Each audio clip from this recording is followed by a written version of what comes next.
सुबह का समय है। फैक्ट्री के बड़े गेट धीरे धीरे खुलते हैं और अंदर मशीनों की आवाज गूंजने लगती है। यही वो जगह है जहां साधारण लोहे का टुकड़ा एक मजबूत और भरोसेमंद ताले में बदलता है। एक ऐसा ताला जो हमारे घर, दुकान और कीमती सामान की सुरक्षा करता है। ताले बनाने की प्रक्रिया शुरू होती है कच्चे माल से। सबसे पहले स्टील या पीतल जैसे धातुओं का चयन किया जाता है। ये धातुएं मजबूत होती है और आसानी से जंग नहीं लगने देती। बड़े बड़े धातु के ब्लॉक्स को मशीनों की मदद से छोटे छोटे टुकड़ों में काटा जाता है। हर टुकड़ा एक खास साइज और शेप में होता है ताकि आगे की प्रक्रिया में उसे आसानी से इस्तेमाल किया जा सके। इसके बाद आता है फोर्जिंग का चरण। इसमें धातु के टुकड़ों को बहुत ज्यादा गर्म किया जाता है, इतना गर्म कि वे लाल हो जाते हैं। फिर उन्हें भारी मशीनों से दबाकर ताले का बेसिक आकार दिया जाता है। इस प्रक्रिया में धातु मजबूत और टिकाऊ बन जाती है। यही वो स्टेप है जो ताले को मजबूत बनाता है। अब बारी आती है मशीनिंग की। इसमें ताले के हर हिस्से को बेहद सटीक तरीके से काटा और घिसा जाता है।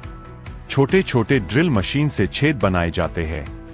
लॉक बॉडी के अंदर की जगह तैयार की जाती है जहां बाद में लॉकिंग सिस्टम फिट किया जाएगा। इस प्रक्रिया में एक छोटी सी गलती भी ताले को बेकार बना सकती है, इसलिए हर काम बहुत ध्यान से किया जाता है। इसके बाद ताले के अंदर के हिस्से बनाए जाते हैं, जैसे स्प्रिंग, पिन, लीवर और सिलेंडर।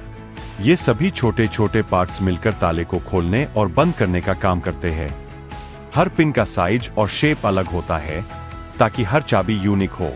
यही वजह है कि एक ताले की चाबी दूसरे ताले में काम नहीं करती। अब आता है कि मेकिंग यानी चाबी बनाने का काम। चाबी को भी उसी धातु से बनाया जाता है। मशीनों से उसे काटकर खास पैटर्न दिया जाता है। यह पैटर्न ताले के अंदर के पिन्स के साथ पूरी तरह मैच करता है। अगर एक भी लाइन गलत हो जाए तो ताला नहीं खुलेगा। इसके बाद सभी पार्ट्स को जोड़ने का काम होता है। इसे असेंबली कहा जाता है। इसमें ताले के अंदर के सभी हिस्सों को सावधानी से फिट किया जाता है। स्प्रिंग, पिन और सिलेंडर को सही जगह पर लगाया जाता है। फिर ताले को बंद करके उसकी जांच की जाती है कि वह सही से काम कर रहा है या नहीं। अब ताले को मजबूत और टिकाऊ बनाने के लिए उसे हीट ट्रीटमेंट दिया जाता है। इसमें ताले को दोबारा गर्म करके फिर ठंडा किया जाता है। इससे उसकी ताकत और बढ़ जाती है और वह आसानी से टूटता नहीं है।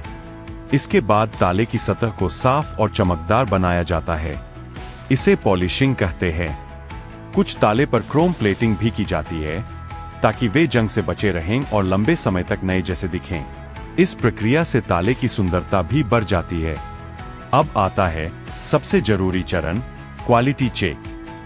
हर ताले को ध्यान से जांचा जाता है। उसे बार बार खोलकर और बंद करके देखा जाता है। यह सुनिश्चित किया जाता है कि वह आसानी से खुले और बंद हो और बिना चाबी के न खुले। अगर कोई भी कमी मिलती है तो उसे तुरंत ठीक किया जाता है या रिजेक्ट कर दिया जाता है। इसके बाद ताले को पैक किया जाता है। उसके साथ उसकी चाबियां रखी जाती है। फिर उसे बॉक्स में पैक करके बाजार के लिए तैयार किया जाता है। यही ताला अब हमारे घरों की सुरक्षा के लिए भेज दिया जाता है। लेकिन क्या आपने कभी सोचा है, एक छोटा सा ताला बनाने में कितनी मेहनत लगती है? कितनी मशीनें, कितने लोग और कितनी तकनीक मिलकर इसे तैयार करते हैं? हर ताले के पीछे एक पूरी कहानी होती है। मेहनत, तकनीक और भरोसे की कहानी। आज के समय में ताले भी स्मार्ट हो गए हैं। अब डिजिटल लॉक, बायोमेट्रिक लॉक और पासवर्ड लॉक भी बनने लगे हैं। लेकिन पारंपरिक ताले आज भी सबसे ज्यादा इस्तेमाल किए जाते हैं क्योंकि वे सस्ते, मजबूत और भरोसेमंद होते हैं। फैक्ट्री में ताले बनाना सिर्फ एक काम नहीं है, यह एक जिम्मेदारी है क्योंकि यह लोगों की सुरक्षा से जुड़ा होता है। एक छोटा सा ताला किसी के घर को सुरक्षित रख सकता है, किसी की मेहनत की कमाई को बचा सकता है।